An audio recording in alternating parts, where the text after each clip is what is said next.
अगर बचपन से यह सब विचार उसके दिमाग में डाल दिया जाए तो वास्तव में उसे सफल होने से कोई रोक नहीं सकता, क्योंकि उसके दिमाग में ये सब बस गया है कि वह सफल हो जाएगा।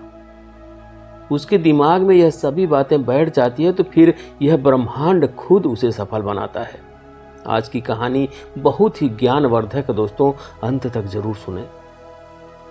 दोस्तों, हम सभी देखते हैं कि किसी को सफलता बहुत जल्दी मिल जाती है और किसी को सफलता मिलने में बहुत ही समय लग जाता है और किसी को तो मिलती भी नहीं है। हम सब बहुत मेहनत करते हैं, लेकिन कभी कभी हमारी मेहनत के हिसाब से हमें उसका फल प्राप्त नहीं हो पाता है। और आपने देखा होगा कि कुछ लोग थोड़ा ही परिश्रम किए और वे लोग बहुत आगे निकल गए। आप कहते भी होंगे कि अरे वह तो पढ़ने में मुझसे कमजोर था, लेकिन फिर भी हमसे आगे निकल गया। आप जो सोच रहे हैं वह चीज आपके हिसाब से नहीं हो रही है और बार बार असफलता का ही मुंह देखना पड़ रहा है और अंत में आप खुद को लाचार पा रहे हैं, खुद को कमजोर पा रहे हैं। कई बार होता है कि हम सब इतने असफल हो जाते हैं कि हमारा मन टूट जाता है। हम खुद को बहुत कमजोर और हारा हुआ महसूस करने लगते हैं और बहुत निराशा भी हो जाती है, क्योंकि हमने तो बहुत परिश्रम किया था, जितना हमसे होना चाहिए था उतना किया था, लेकिन मुझे उस परिश्रम के हिसाब से उसका फल प्राप्त नहीं हुआ और एक बार फिर असफलता का मुंह देखना पड़ा। दोस्तों, अगर यह सारी समस्याएं आपके जीवन में घटित हो रही हैं या ना भी घटित हो रही हैं तो भी आप इस वीडियो को अंत तक जरूर देखना, क्योंकि जो बातें आपको मैं बताने जा रहा हूं वह सारी बातें आपको इन सभी मुश्किलों से बाहर निकालेगी। दोस्तों, जैसे आज के समय में स्कूल है, ठीक वैसे ही पुराने समय में आश्रम हुआ करता था। उस समय के लोग अपनी शिक्षा ग्रहण करने के लिए आश्रम में जाया करते थे। दोस्तों, प्राचीन समय में शिष्यों को किताबी ज्ञान से ज्यादा व्यवहारिक ज्ञान सिखाया जाता था।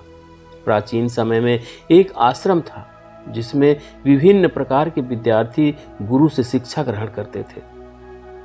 आश्रम से सभी बच्चे शिक्षा ग्रहण करने के बाद अपने अपने राज्य को वापस लौट जाते थे। उन्हीं शिष्यों में अरविंद नाम का एक शिष्य था। वह भी अपने गुरु से शिक्षा ग्रहण करने के बाद अपने राज्य वापस लौट आता है और वापस आने के बाद सभी लोग अपने अपने राज्य में अपने अपने कामों में लग जाते हैं। धीरे धीरे समय बीतता गया और अरविंद बड़ा होने लगा। उसके परिवार की दशा पहले से ही अच्छी नहीं थी। अरविंद के घर वालों ने भी यही सोचा था कि अरविंद आश्रम से जब शिक्षा ग्रहण करके वापस आएगा तो वह बहुत ही कामयाब बनकर आएगा, अच्छे से अपने परिवार का पालन पोषण करेगा। लेकिन अरविंद के साथ ये सारी बातें उल्टी हो रही थी। वो आश्रम से शिक्षा ग्रहण करके तो आया था, लेकिन जब वह काम की तलाश में कहीं जाता तो उसे कोई काम नहीं मिलता था। छोटी छोटी चीजों में वह असफल हो जाया करता था। अरविंद एक बार एक राजा के यहाँ गया हुआ था, क्योंकि राजा अपनी सेना में नए सैनिकों की भर्ती कर रहे थे। अरविंद राजा की सेना में भर्ती होने के लिए राजा के महल में पहुंच गया। अरविंद राजा की सेना में भर्ती होने के लिए राजा के महल पहुंच जाता है और जब राजा के अधिकारियों के सम्मुख अपनी योग्यता को साबित करने के लिए प्रस्तुत होता है तो उसके हाथ पैर कांपने लगते हैं। यह देख राजा के अधिकारी उसे बाहर कर देते हैं और उसे कहते हैं कि तुम अभी राजा की सेना में भर्ती होने लायक नहीं हो। इस बात से अरविंद बहुत ही हताश और निराश हो जाता है, क्योंकि उसके जीवन में अगर कोई उम्मीद बची हुई थी तो वह यही थी।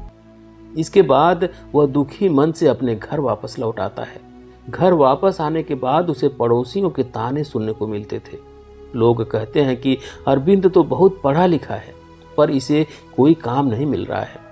कोई कहता है कि यह तो आश्रम में ठीक से पढ़ा ही नहीं होगा और कुछ लोग तो यहाँ तक भी कहते हैं कि इसके सोचने समझने की शक्ति ही कम है, इसलिए इसका दिमाग सही से काम नहीं कर पा रहा है। लोग उसे तरह तरह के ताने मारते थे। इस बात से अरविंद बहुत ही काफी परेशान हो गया था। उसके मन में आत्महत्या करने का विचार भी आने लगा। फिर जैसे तैसे उसने खुद को संभाला और उसने अपनी समस्या को अपने एक दोस्त से बताया। दोस्त ने कहा, अरविंद, तुम एक बार फिर आश्रम अपने गुरुजी से मिलने जाओ और तुम उन्हें अपनी सारी समस्या बताओ। वह तुम्हारी सारी समस्याओं का निराकरण जरूर कर देंगे। अरविंद पहले तो हिचकता है कि आश्रम गए हुए बहुत दिन हो गए, पता नहीं गुरुजी मुझे पहचान पाएंगे या नहीं। लेकिन जैसे तैसे वह हिम्मत जुटाकर आश्रम चला जाता है। वहाँ पर उसे वही पुराने गुरुजी मिलते हैं जिन्होंने अरविंद को बचपन में पढ़ाया था। गुरु अब काफ़ी बूढ़े हो चुके थे। अरविंद उन्हें अपनी सारी समस्या बताता है। गुरु बिल्कुल शांतिपूर्वक उसकी बातों को सुनते हैं। अरविंद कहता है कि हे गुरुदेव, मैं कहीं भी जाता हूँ तो असफल हो जाता हूँ। मैं किसी भी परीक्षा में पास नहीं हो पाता हूँ।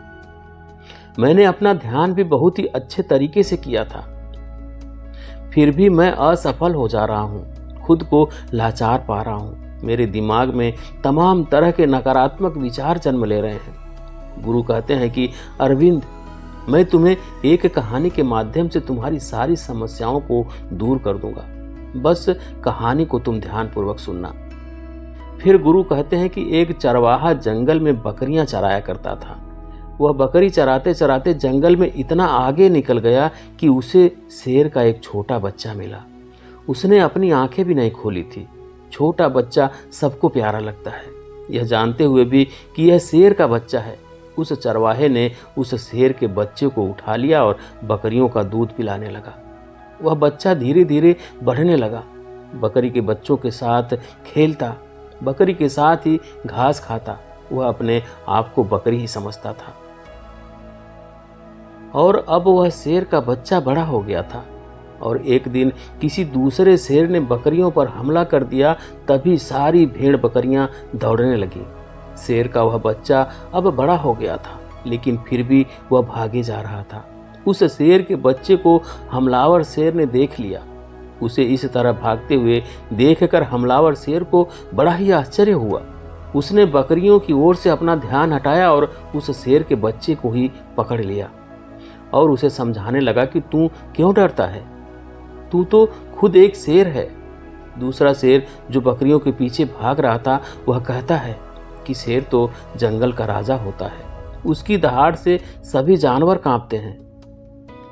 मैं घास खाने वाला इतना शक्तिशाली शेर नहीं हो सकता।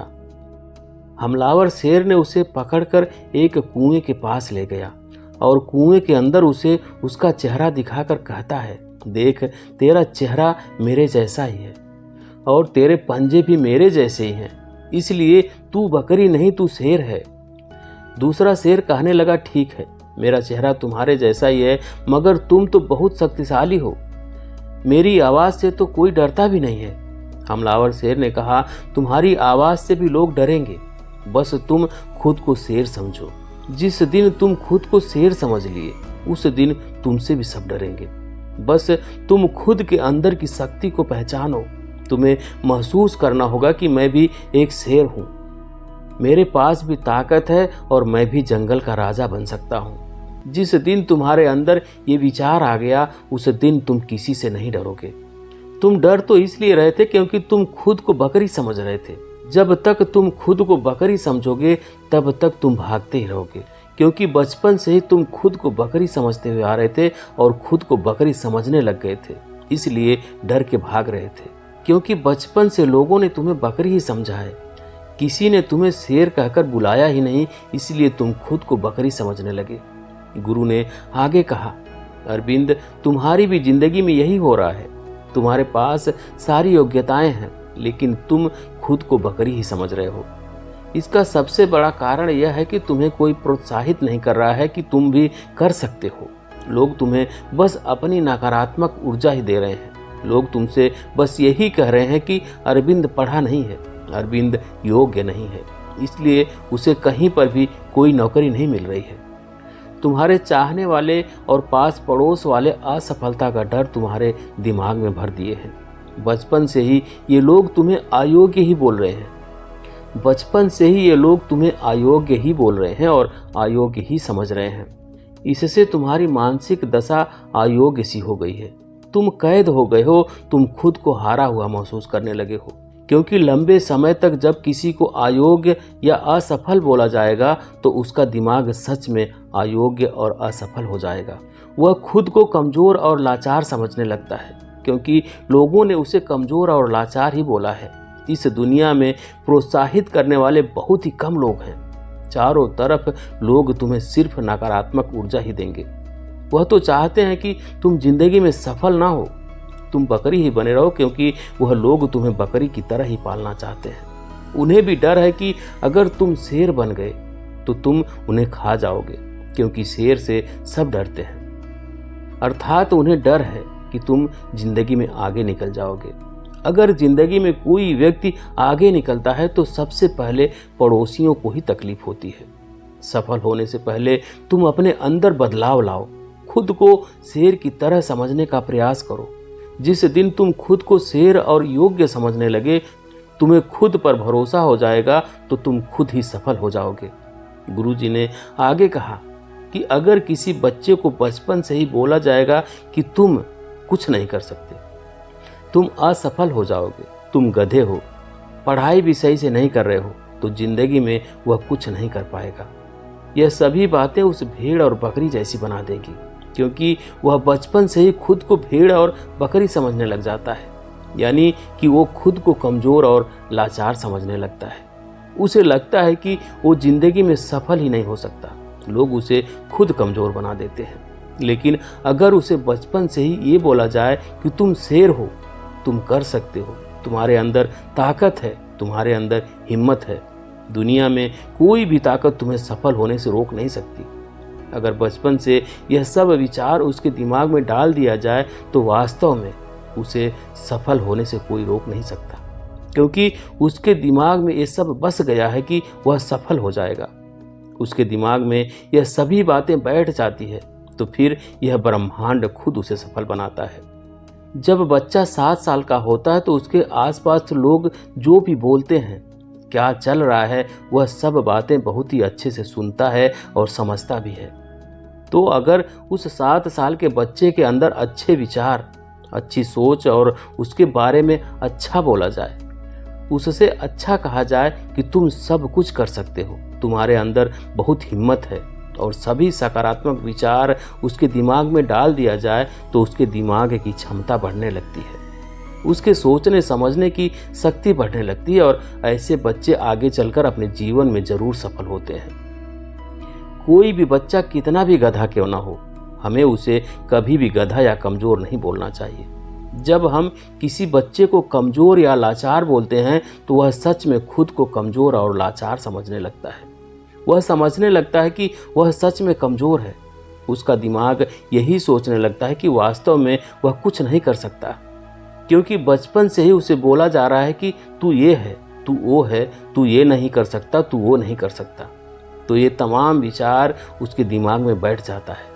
तो इस विचार से वो जिंदगी में कुछ आगे सोच ही नहीं पाएगा और वह भेड़ बकरी जैसा ही बन जाएगा। लेकिन वहीं पर उसके दिमाग में बचपन से ही अच्छे विचार डाले जाएं, अच्छी सोच पैदा की जाए तो आगे चलकर वह एक सकारात्मक ऊर्जा के साथ आगे बढ़ेगा।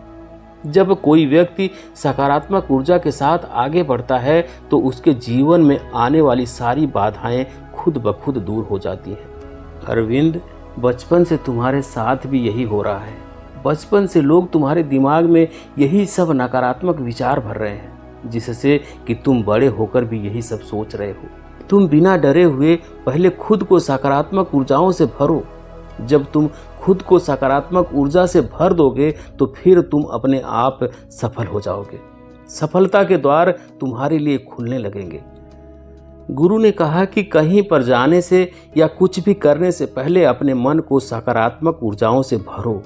तुम्हें असफलता या नफरत के विचारों पर ध्यान ही नहीं देना है। तुम्हें सिर्फ खुद को सकारात्मक ऊर्जा से भरना है। जब भी तुम सुबह उठो या रात में सोने जाओ, तब महसूस करो कि हम भी कर सकते हैं। हम असफल नहीं होंगे। हमारे अंदर भी ताकत है, हमारे अंदर भी हिम्मत है। खुद को सकारात्मक ऊर्जाओं से भरते रहो। इसके बाद धीरे धीरे तुम खुद को महसूस करने लगोगे कि तुम्हारे लिए सफलता के द्वार खुलने लगे हैं। गुरु ने आगे कहा कि अरविंद, तुम यह काम आज से ही शुरू कर दो। अगर तुम यह काम आज से शुरू कर देते हो तो तुम्हें बहुत ही जल्द इसका प्रभाव देखने को मिलेगा। इतना कहकर गुरुदेव शांत हो गए। अरविंद अपने गुरु को दंडवत प्रणाम करते हुए एक सकारात्मक ऊर्जा के साथ आश्रम में वापस अपने घर आ जाता है और 2 महीने के लगातार अभ्यास के साथ सबसे पहले वह अपने अंदर के डर को समाप्त करता है, खुद को सकारात्मक ऊर्जा से भरता है। ऐसे ही एक दिन राजा के सैनिक उसके गांव आते हैं और बोलते हैं कि राजा के सैनिकों में हमें कुछ नए सैनिकों की ज़रूरत है। इसके लिए जो राजा की सेना में भर्ती होना चाहता है, सैनिक बनना चाहता है, वह ठीक 5 दिन बाद राजा की सेना में भर्ती होने के लिए वहां आकर अपनी योग्यता का प्रमाण देकर सेना में भर्ती हो सकता है। ठीक 5 दिन बाद कड़ी मेहनत के बाद अरविंद अपनी योग्यता का प्रमाण देने के लिए राजा के राजमहल पहुंच जाता है। राजा के सैनिक जब उसे देखते हैं तो इस बार उसमें अलग सी प्रतिभा और सकारात्मक ऊर्जा दिख रही थी। वह पहले जैसा डर नहीं रहा था। इस बार अरविंद अपने सभी परीक्षा में पास हो जाता है और राजा की सेना में भर्ती हो जाता है। जब अरविंद के घर वालों को यह बात पता चलती है तो वह बहुत ही खुश हो जाते हैं। तो दोस्तों, इस कहानी के माध्यम से आज हमें ऐसी बातें पता चली हैं जो कि हमारे लिए किसी वरदान से कम नहीं है। तो वीडियो अच्छी लगी हो तो लाइक करें, शेयर करें, कमेंट करें और चैनल पर अभी तक नए हैं, चैनल को सब्सक्राइब नहीं किए हैं तो प्लीज़ चैनल को सब्सक्राइब करें, बेल आइकन भी प्रेस कर लें ताकि आने वाली सभी वीडियो का नोटिफिकेशन सबसे पहले आपको मिले। वीडियो देखने के लिए बहुत बहुत धन्यवाद।